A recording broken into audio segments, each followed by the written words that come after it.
Hello everyone, and a very warm welcome to today's webinar, Brands in the Feed, Marketing That Moves People. My name is Aroma, and I'm delighted to host this session on behalf of the School of Business and Management here at Queen Mary University of London. At Queen Mary, we believe education has the power to create a better, fairer world. Located in the heart of London, between the city and Canary Wharf, our School of Business and Management offers a truly global learning experience shaped by our diverse community and our commitment to social justice, sustainability, and good governance. We're proud to be an AACSP accredited business school and the most inclusive Russell Group university. Our postgraduate programs are designed not just to advance your career, but to challenge your thinking and empower you to make a difference. Whether you're looking to upskill, switch careers, or take the next step in your professional journey, we're here to support you every step of the way. Today, we'll be exploring how marketing continues to evolve in the digital era, from TikTok virality and influencer culture to global brand campaigns that drive engagement and impact. We'll look at how brands today capture attention, build trust, and inspire action in an increasingly connected world.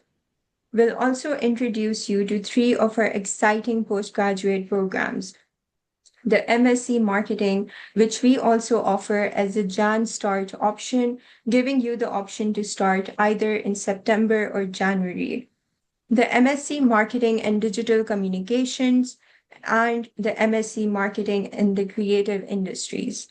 Each of these programs blends creativity with big data, helping students master the skills needed to launch and grow impactful marketing careers in the UK and beyond.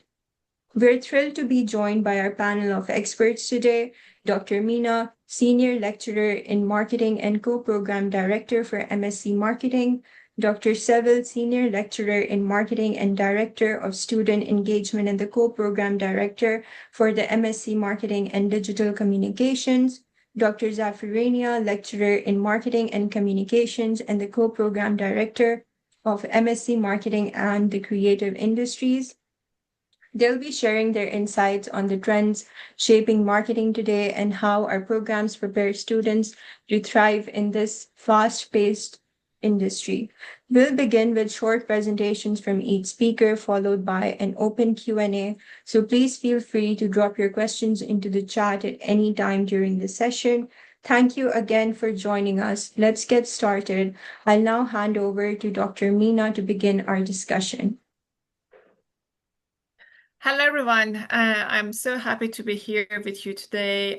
As Aroma kindly introduced me, I am Dr. Meena Tajvidi. I'm Senior Lecturer in Marketing and Co-Program Director of MSc Marketing at the School of Business and Management. So today I will be talking about how AI and big data are reshaping marketing and how they help us understand customers better, improve business decisions, and even create more responsible, ethical innovation in marketplace, along with my the colleagues Seville and Zaf. As Aroma has also explained, I'm just going to very briefly talk about Queen Mary and School of Business and Management. Queen Mary University is part of a Russell Group University, which represents the UK's top research-led universities. So we are a global community with over 170 nationalities, and our School of Business and Management, or we call SBM, is strongly on inclusivity, research excellence, and impactful business education. So our vision is to provide inclusive, research-led education that shape responsible and ethical leaders. So we do this through strong industry partnerships, live projects, collaboration with companies that are pioneering sustainable and digital transformation. So now in the next slide, so here is an interesting statistics from Statista. It shows how quickly major social media platforms reach out to millions of users. So as you say, Facebook took about 10 months, Instagram around 2 months, and ChatGPT reached 1 million users in just 5 days. So this tells us something important. Technology adoption is accelerating and AI technologies are growing faster than anything we have seen before. So that's why understanding AI's role in marketing is so crucial and vital. So in next slide, we are having NVIDIA. So NVIDIA is one of the best example of how AI transforms industries. So one now just for computer graphs and is also now is this company is a global leader in AI computing, powering machine learning, data analytics, and generative AI tools, which producing powerful AI chips for companies like OpenAI, ChatGPT, etc. So its market value has surged dramatically, driven by demand for AI capabilities. And as you see in this slide, this shows how AI is not just changing marketing, it is reshaping entire economics and job markets. So these statistics just giving the very good point of the rising the age of artificial intelligence and reshaping the future of marketing.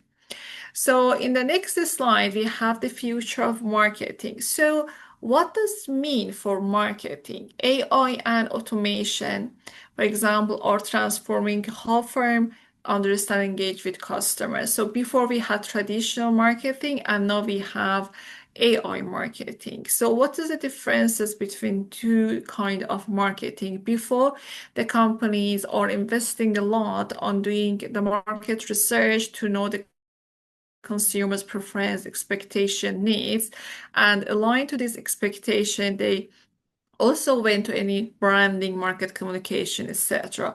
But now with the AI, it's more and more easier for the companies to reach out a huge amount of a customer's data. And with AI tools, they are able to data analysis all the consumers' behaviors, preference, etc. So big data gives us deeper insight into customer journey and also behaviors and preference, which enables personalized and predictive marketing. So, but success in this new era requires marketers who can combine creativity, data literacy, and ethical awareness. So the future belongs to professionals who are the best skills in predictive analysis and customer forecasting, with a good skills in big data analysis, which reach the good amount of a customer data, and also generative AI for content creation or personalization and customer journey optimization, which I will have one example for you in the next slides, and I will also explain that how its personalizations is more quicker with that, and responsible and transparent AI use. Or in other words, AI doesn't replace marketers, it upgrades them. So here we have Sora. It's a great example. So Sora is OpenAI's text to video tool. So you can type a short description within this application and it generates a full realistic videos.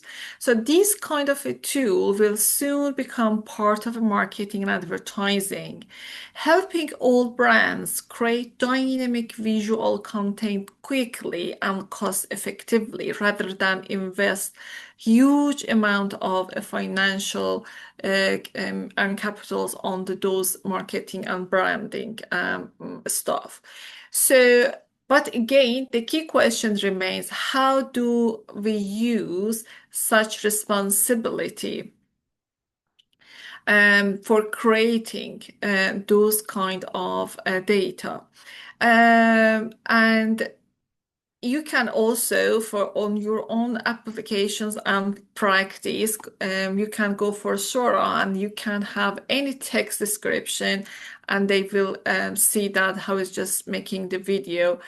We are now in the era where AI can produce more professional level content, images, videos, text in just a minute. So, but technology is only as smart as the question or prompt we give it. So as you see, there are many opportunities and challenges we have here. So the the positive part of the AI and big data analytics in marketing, as we discuss it, it can be like creating automation task, which is like, personalize those things, customizing those things, or like customer emailing, etc. The second is just help for unlock deeper insights from data. So it can help that we transfer raw data to more meaningful data, which can be used by companies to reach out to the customers, segments, target, and any personalizations. Hyper personalization is another forms, but beside those things, we also have a dark side of the AI. Always, we are not talking about the all positive and beneficial of the AI, which is obvious, but we have also the dark side of AI. So the marketers is also facing some challenges like lack of training, lack of experts, and strategy within companies, which leads to failure in most of the cases within the companies. And also, we have ethical concerns like transparency, bias, fairness, or privacy, which is so important and critical for the customers, users, and also the companies to have the more transparent regulation and principle for using any customer data. So these are also the dark side of the AI, which the companies should be more aware of using those things. Okay, so in that one, so we can see that how is like the companies, um, if they're building skills based on what we discussed, the future of marketing is more based on AI literacy regarding that, transparent algorithms and more fairness and more trust, based on the AI tools and application based on data analytics, content creation with AI, marketing automation, and ethical decision making. So those skills are very important for future of marketing and also for the job market. So for the next slide, so this is another the great the examples which is created by AI. So Sono is one application which help to put all your description in this application and ask the application to create a music for you. It can be a rap, it can be a pop, it can be any kind of a music you wish it. Unfortunately, we couldn't play here, which I had it. So it helps all marketers. They can create a very creative, innovative advertising, the content, any marketing campaign content, anything in less than 1 minute, and they can reach out their customers. So it is the power of the AI application, even for the marketing. So the next one. We discuss it now in an era where AI can produce more professional level content, images, videos, and text in just a minute. But technology is only as smart as the questions or prompt we give it. So I like this quotes of the Claude Lévi-Strauss, who is like a French, punchologist and also is just more worked on structuralism. So he said that the wise person doesn't give the right answer; they ask the right question. But in today's world, we adapted with the code to say that the wise person doesn't give the right answer. They ask the right prompt to AI, which is very important. So being a smart marketer today means knowing how to question, how to guide an ethically use of AI in very effective way. So now this era is AI era. Let's look at how AI is already being used across industries. So, for example, Netflix is one of the important, the examples. How is use AI to recommend films and shows based on your viewing habits. So it analyzes millions of data points to predict what you will enjoy next. Once you are browsing the Netflix, next you're just giving this opportunity to the Netflix AI algorithms to predict your the next one time you are browsing again the Netflix and recommend you the list of the recommendation series of movies, films for you. Or we have a fashion brands in the next slides, as reported by Vogue Business, how is like use AI to analyze social media and design new clothing collection that more align with upcoming trends. So as you see, how is like some brands they are using AI applications to give these chance for the customers. They can know the style, the shaping, and the clothes appearance just only using some AI features. Or in the next slide, we have Nike's sport chatbots, which help customer find the right shoe style and size, providing instant 24/7 customer support. And also the some AI application you can take picture of the your food and they can just and recognize the full size, shape, and recommend you the best size style, shoes style to you. So this example shows how AI enhanced personalization, which we mentioned that efficiency and engagement while freeing humans to focus on more creativity and strategy.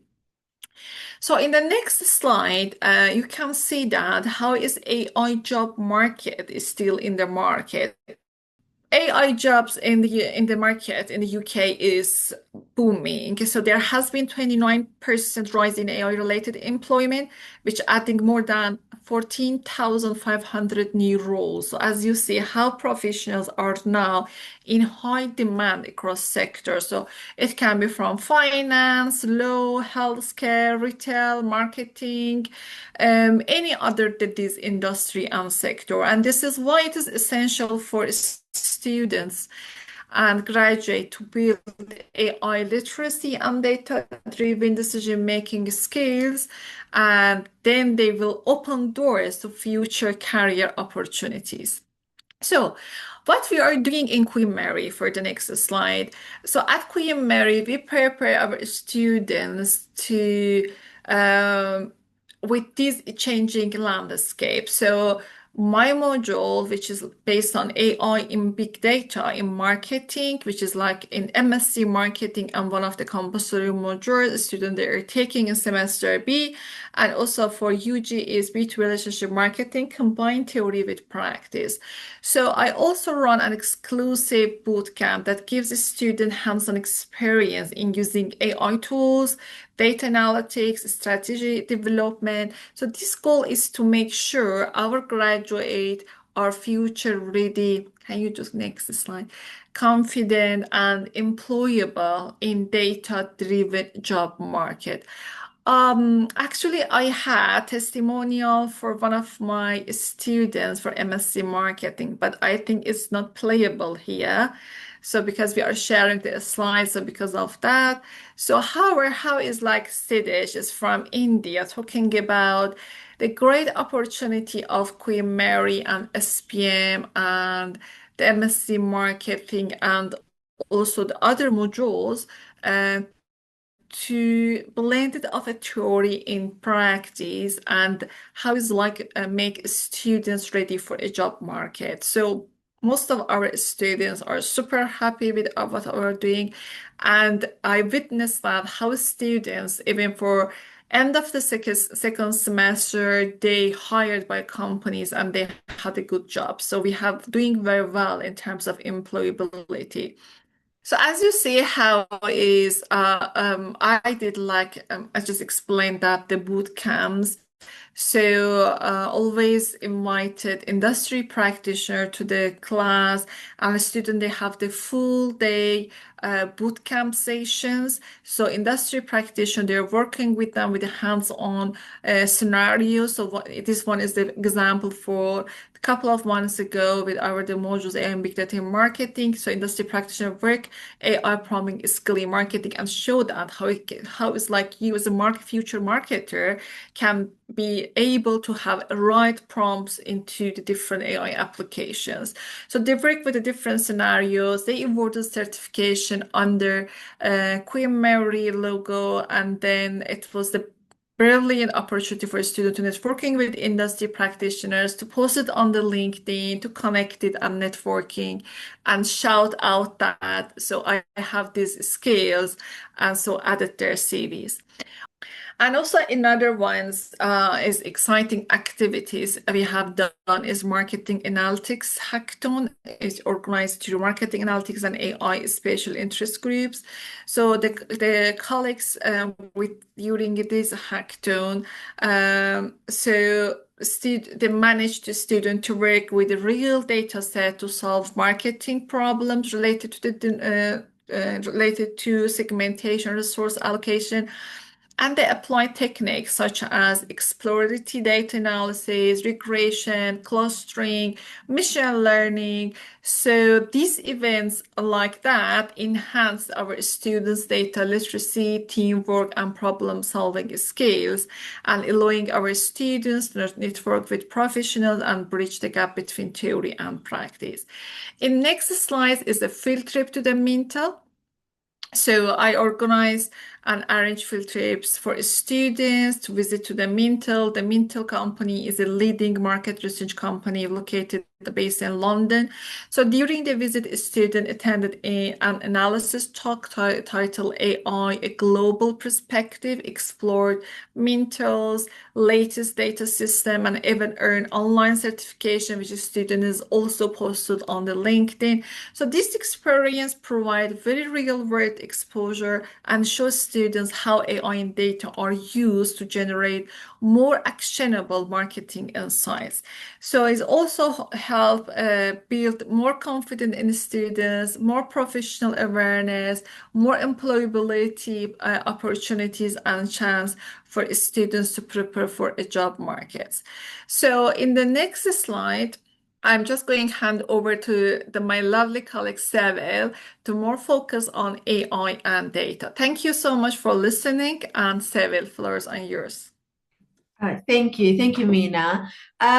Sorry, it's just probably my first slide is a little bit contradicting to what I'm going to say in a minute, because it was kind of a follow-up slides for what you said, Mina, about all the great things, what's going on with the AI, how it's changing the market, and what sort of opportunities out there, because now we see that particularly our students, but also in the industry, there is that perception or fear about, oh my God, AI going to take our jobs, but also AI creating a lot of jobs too. So, but one of the things we would like to focus as academics, as a group of researchers, is trying to enable our students, and probably like we have a responsibility for the society to go through and guide people around how AI can be used ethically, of course. And Mina, you mentioned as well that like there is that kind of dark side of it. Hopefully we are shedding some lights onto that dark side in our programs. Arama kindly introduced me earlier. I am senior lecturer in marketing. I'm Dr. Sevilla Shilolo. I'm also a deputy director of student engagement for our school, SBM. That's something I'm really passionate about. Also, I do a lot of research around how we can embed employability into our curriculum. That another thing I'm quite passionate in education and pedagogy. So to kind of like link it to what my lovely great colleague was talking about, which is AI and data. is so important, but actually in the next slide, I will be focusing on is mainly how AI is great, it give us a lot of opportunities, is give us a lot of prediction about human behavior, particularly I'm talking in the marketing, audience behavior, their expectations, what they are interested in. But also, one of the things the program I'm co-directing is marketing and digital communication is we would like to explore, look at, discuss authentic engagement. Yeah, it's great that we have that amazing data resources, but how about the human elements that make the engagement way more authentic in digital communication within the marketing landscape? Yeah, so we will be looking at marketing through digital communications in the next slides.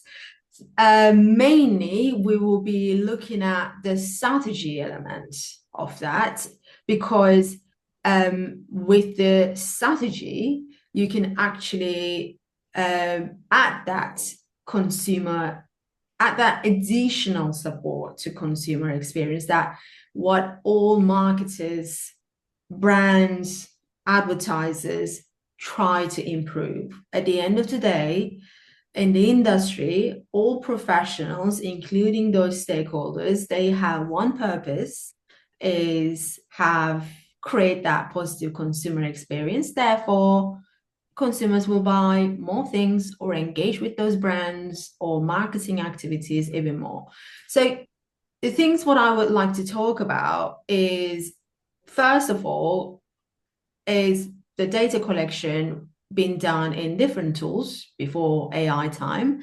And now AI actually accumulate all sort of data around online, and then give us a great ground as marketers to work on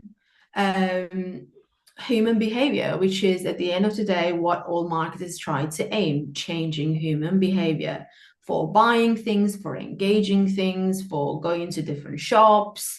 But also the stage 2 is usually when we think about, like, from the industry perspective, once you collect the data, the other things what marketers are doing before they communicate with their audience is they try to understand the patterns, those analytic patterns, what people do in each steps when they are engaging with any brand or products. And if we go to the next slide, and we also see the other thing is, like, from big data to consumer experience is, then I'm just saying this as an example. So we have a product and then we use AI to do the data collection, understanding what those people are like, the demographics, and then we having this data into strategy translation, which is then we got some insight. For example, at this stage, people don't seem to have a lot of time, but also they've been bombarded with a lot of information, so their attention span is a lot shorter than before. So then in that typical campaign where we collect the data, we start creating a strategy around the understanding of people's behavior. So then we see audience prefer short platform, and then the strategy will be, okay, let's go to TikTok to advertise or create something.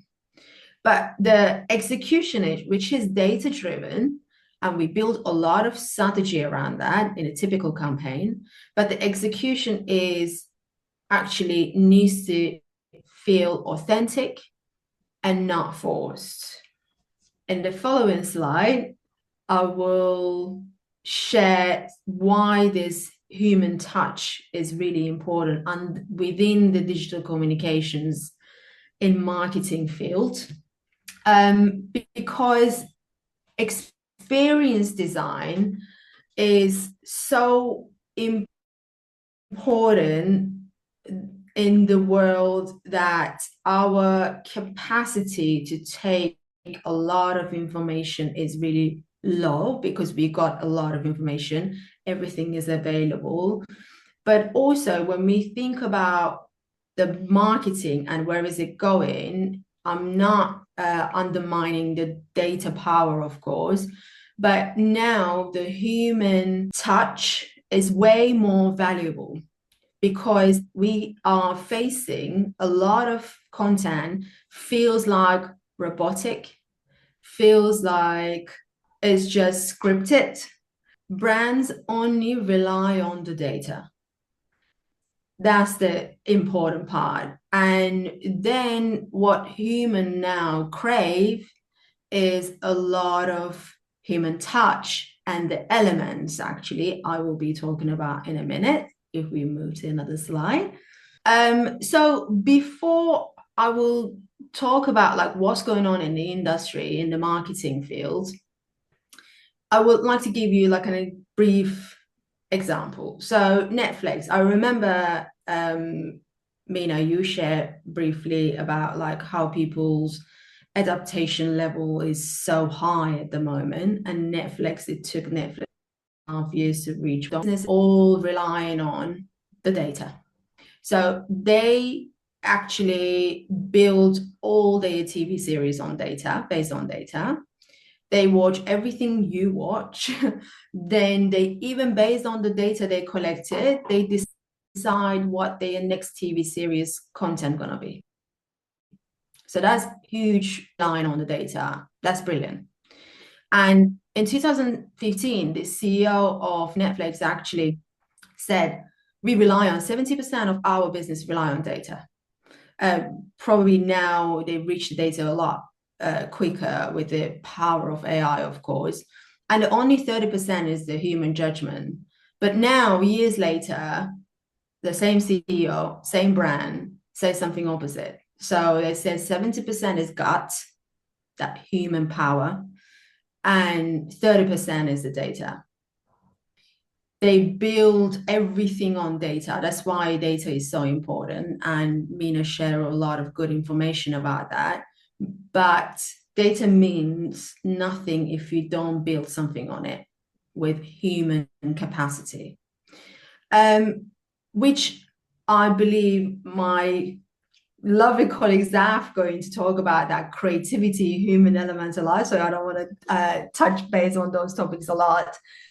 But if we move on to other slide, I will be talking about, probably I already mentioned that bit, Arama, if you just move on to other slide is, I will like to just touch base on data is essential, that's for sure. We are not ignoring how important it is, but I would like to go into that, like I want to explore how we can preserve and enhance human elements while we are leveraging the power of data. So if we just move on to my other slides, is because why am I emphasizing that? Everything I took for this slide, all the information is all based on the research that like human making research about what people would like in marketing messages. So 86% of consumers said authenticity is the key factors. Okay. And when we think about the brand, the great silver lining is when they actually use the data that they build the human experience, the authentic elements on top of that. And we move on to next slides. I will like to just like quickly talk about what those humans elements are. In the industry, those are the key themes, quite important, and to build relationship with the audience. It's good that you just spread the messages. It's good that you create an awareness, but one of the main needs human has is that interaction. Doesn't matter with a brand or with another individual or your loved ones. we need interaction, and that interaction need doesn't change when it comes to brands.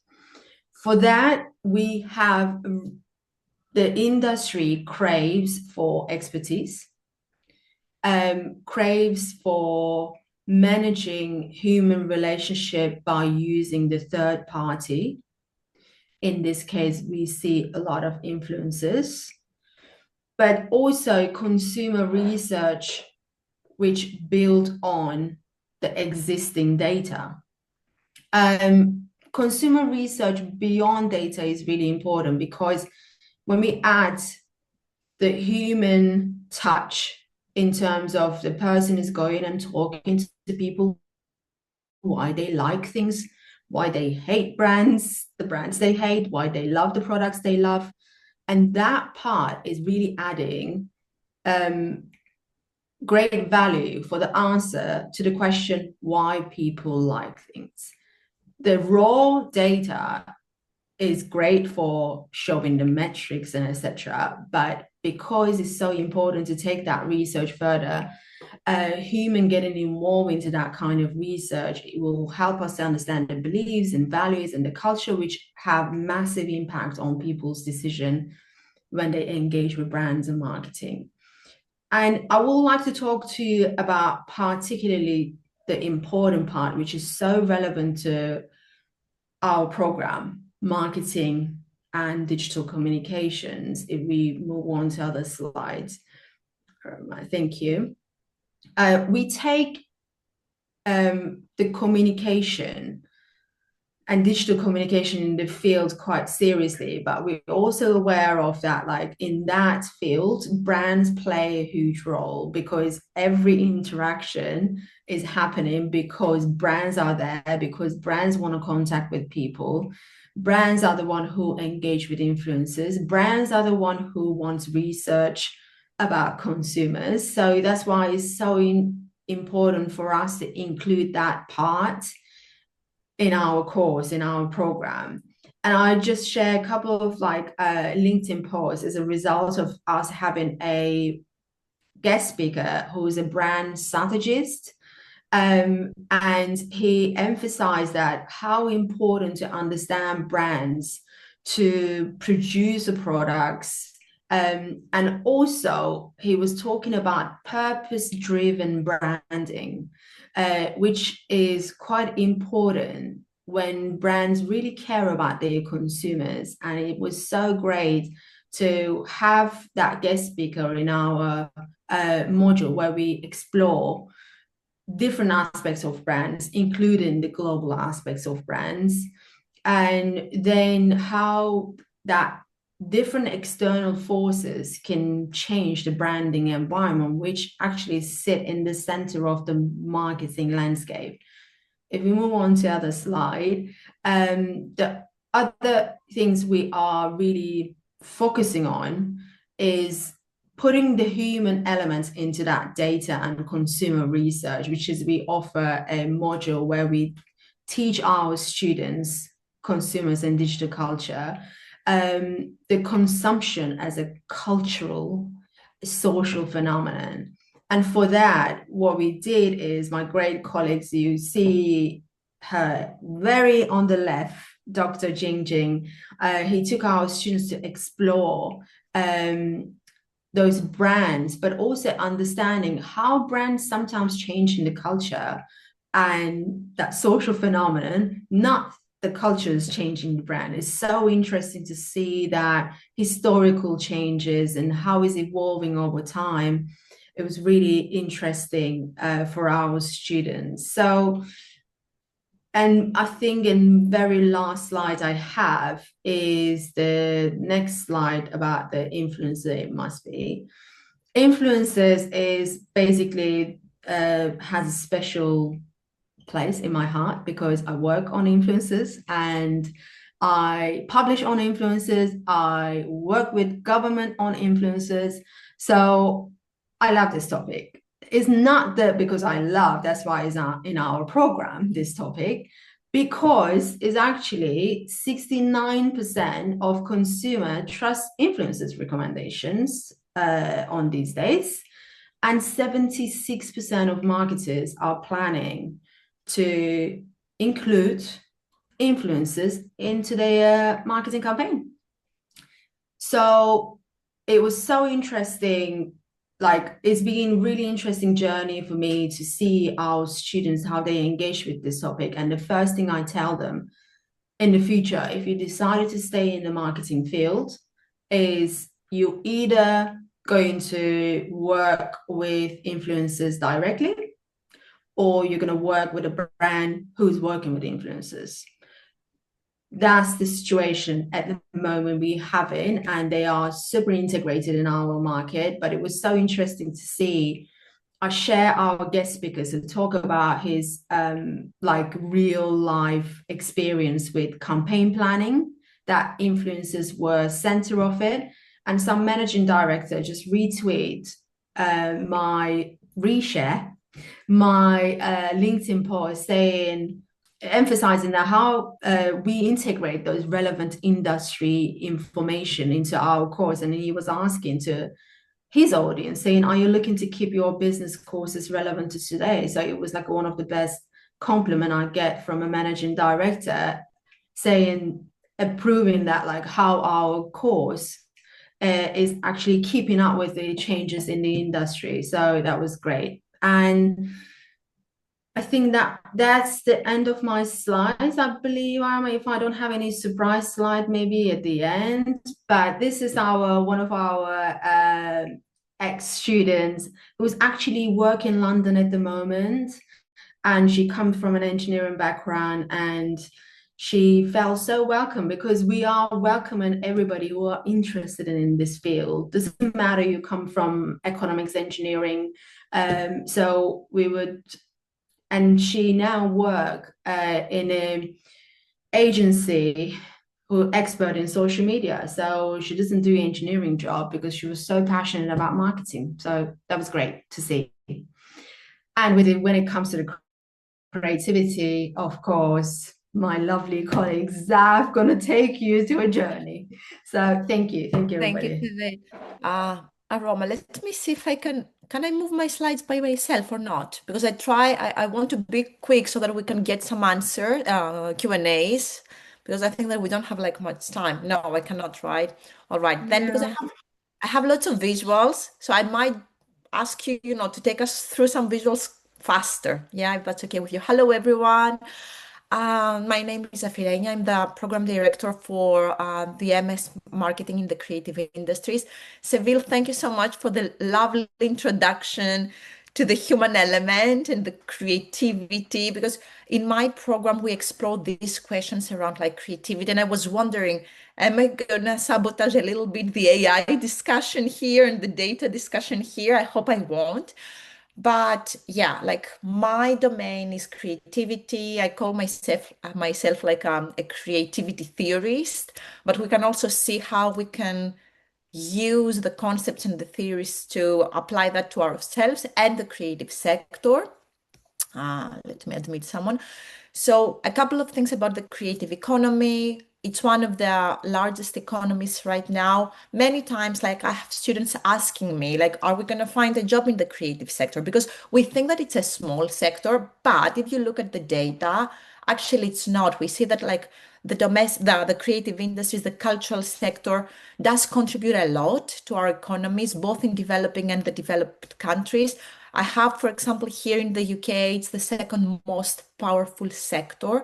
So a lot of jobs within the creative industry. And when I talk about you can also see here a little bit how the sector has evolved in the last years. So as I say here, a lot of jobs, great impact on JTB.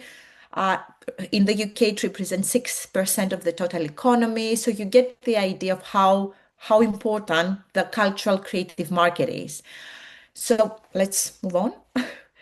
So I would say that what we do in the program, but also generally speaking, when we talk about creativity and marketing, it's three key domains, I would say. One has to do with what creativity is and how we can become more creative as individuals, as professionals, as business professionals. So how can we get like create like jobs and create money out of the creative economy.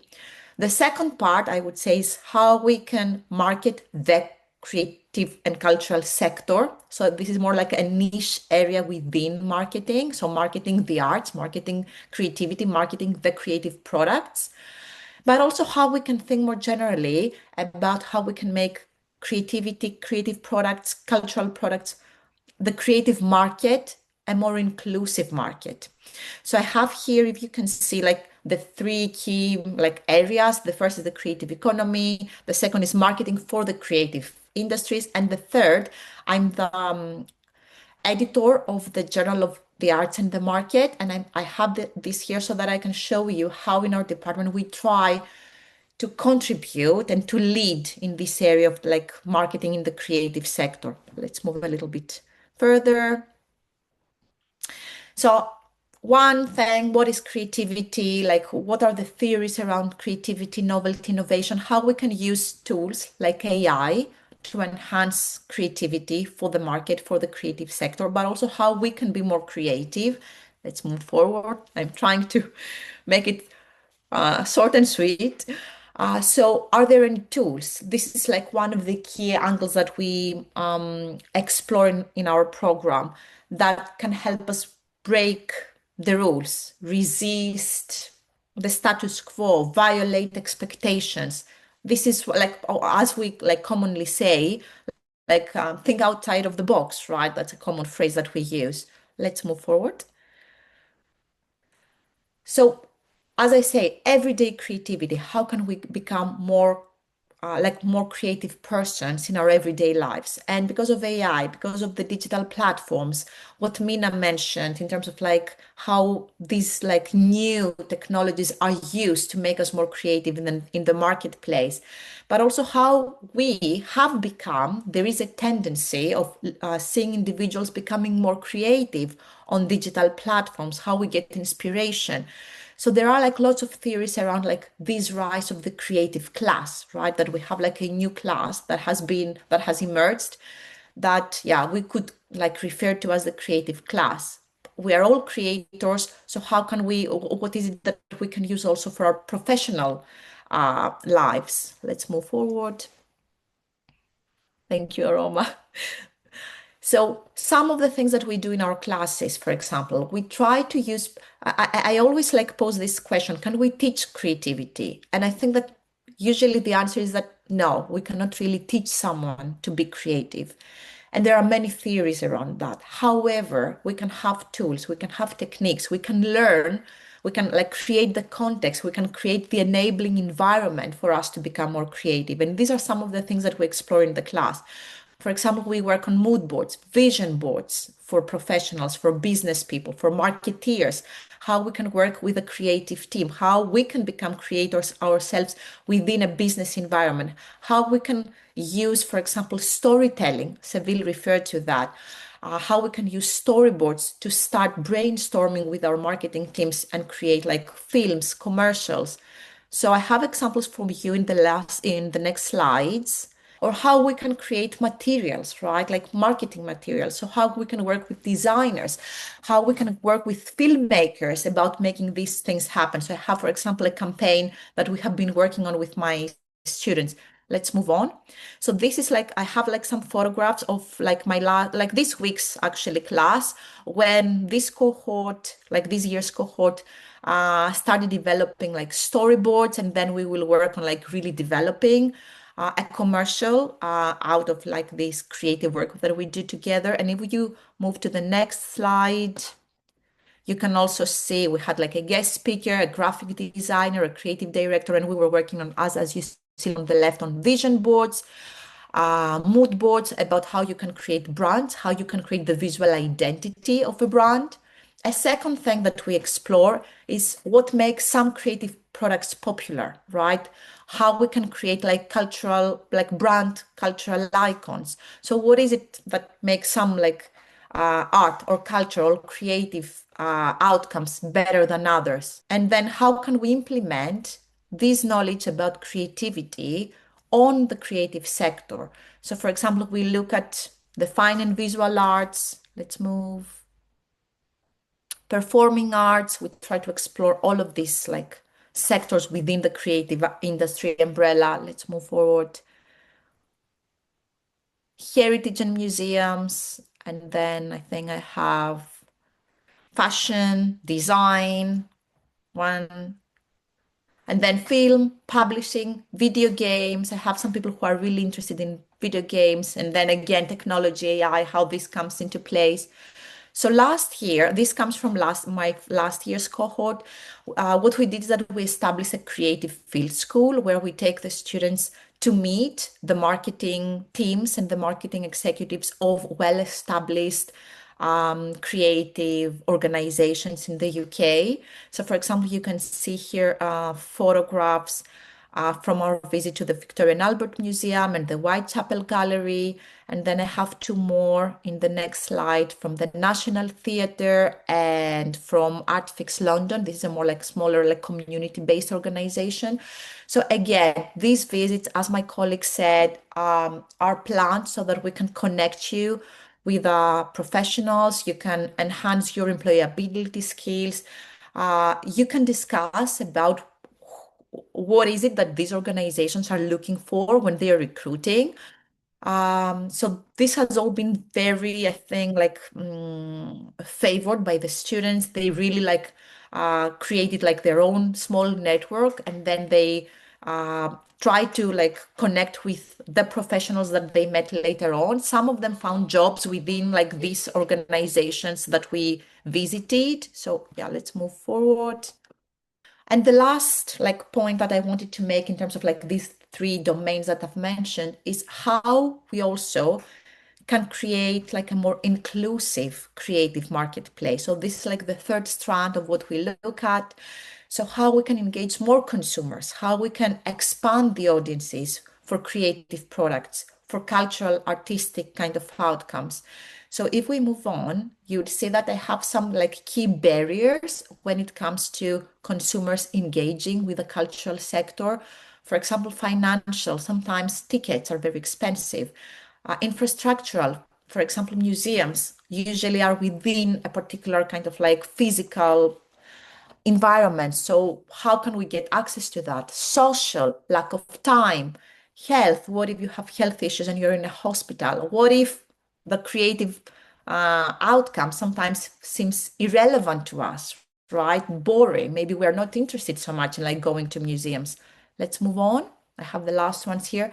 Psychological, maybe we're not in the mood. Maybe we don't understand artistic projects, like so it's a cognitive barrier. Cultural, maybe it's not in our taste. Maybe we prefer something else.